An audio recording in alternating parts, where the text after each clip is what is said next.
বাংলাদেশ জামাত ইসলামী গৌরনদী উপজেলা শাখার উদ্যোগে শনিবার দিনব্যাপী সরকারি গৌরনদী পাইলট মাধ্যমিক বিদ্যালয় হলরুমে কর্মী শিক্ষা শিবির সভা অনুষ্ঠিত হয়েছে।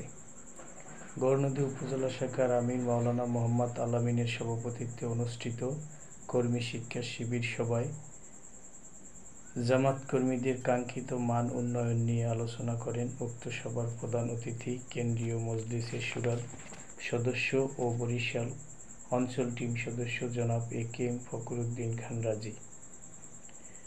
জনশক্তির মান সংরক্ষণ ও সংগঠন সম্প্রসারণ নিয়ে আলোচনা করেন মোহতারাম জেলা আমির অধ্যাপক আব্দুল জব্বার। ইসলামী আন্দোলনের ত্যাগ ও কুরবানি বিষয়ক আলোচনা করেন বরিশাল জেলা সেক্রেটারি মাওলানা মোহাম্মদ মাহমুদুন নবী। এছাড়াও দিনব্যাপী চলমান এই কর্মী শিক্ষা শিবির অনুষ্ঠানে উপস্থিত ছিলেন জেলা উপজেলা থেকে আগত বিভিন্ন পর্যায়ের নেতৃবৃন্দ। এ নিউজ 24 নিউজ ডেস্ক।